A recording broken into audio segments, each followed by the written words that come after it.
મારું નામ મૌલિન પટેલ.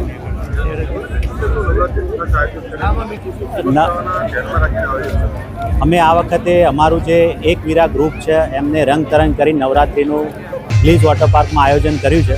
એમાં અમે દરેક મહિલા માટે સેફ્ટીનું યોગ્ય ધ્યાન રાખ્યું છે. અમે કેમેરાની પાર્કિંગની બધી પ્રોપર વ્યવસ્થા કરી છે. સિક્યુરિટી ચેકિંગની બી સારી વ્યવસ્થા કરી છે.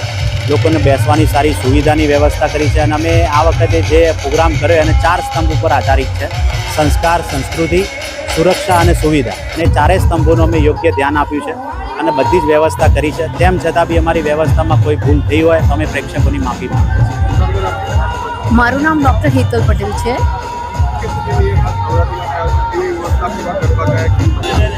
મહેસાણામાં પ્લીઝ વોટર પાર્કની અંદર એક વીરા ગ્રુપ દ્વારા જે નવરાત્રિનું આયોજન કરેલું છે એ ખૂબ જ સરસ રીતે કરેલું છે.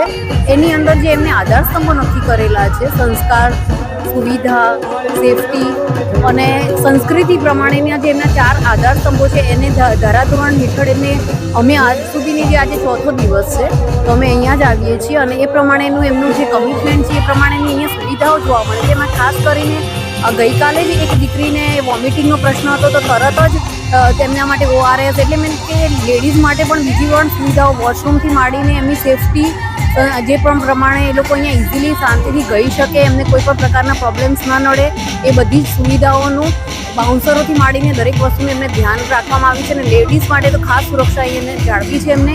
અને ભારતીય સંસ્કૃતિને ધ્યાનમાં રાખીને ગરબા પણ ગવાય છે. ઇવન ધો દરેક વસ્તુઓને એમને ખાસ એમની જે 4 આધારસ્તંભો એમને જે નક્કી કરેલા છે એ પ્રમાણે લેડીઝની સેફટી માટે એમને ખરેખર બેન દીકરીઓ માટે તો ખૂબ જ સુંદર અહીંયા આગળ નવરાત્રિનું આયોજન કરેલું છે. મારું નામ પટેલ અંકિત રમેશ ચંદ્ર. સર, અમારું એક વીરા ગ્રુપ એટલે એક વીરાનો અર્થ એ થાય છે, એક એટલે યુનિટી અને વીરા એટલે સ્ટ્રેન્થ. એટલે યુનિટી અને સ્ટ્રેન્થ સાથે અમે જે આ ઇવેન્ટ કરવા જઈ રહ્યા છીએ. અને માતાજીના જે 4 સ્તંભ જે કહ્યું અમારા મૌલિનભાઈએ, સંસ્કાર, સુરક્ષા, સુવિધા અને સેફટી, એ સેફટીનો અમારો દાખલો બીજા દિવસે થઈ ગયેલો. અહીંયા જસ્ટ રોડ પર એક એક્સિડન્ટ થયેલો હતો. અમારી એમ્બ્યુલન્સ અહીંયાથી વિધિન 5 મિનિટમાં એ પેશન્ટને લઈને લાયન્સમાં લઈ એમને 15 મિનિટમાં એમની ટ્રીટમેન્ટ ચાલુ થઈ ગઈ. આજે નોર્મલ સિચ્યુએશનમાં આવી ગયા છે. એટલે અમે સુરક્ષા, સેફટી ઉપર અમે વધારે ધ્યાન આપેલું. અને મહિલાઓ માટેનું અમારું મેઇન ફોકસ એ હતું કે અહીંયા મારે ટોટલ 24 કેમેરા લગાવ્યા છે, CCTV કેમેરા.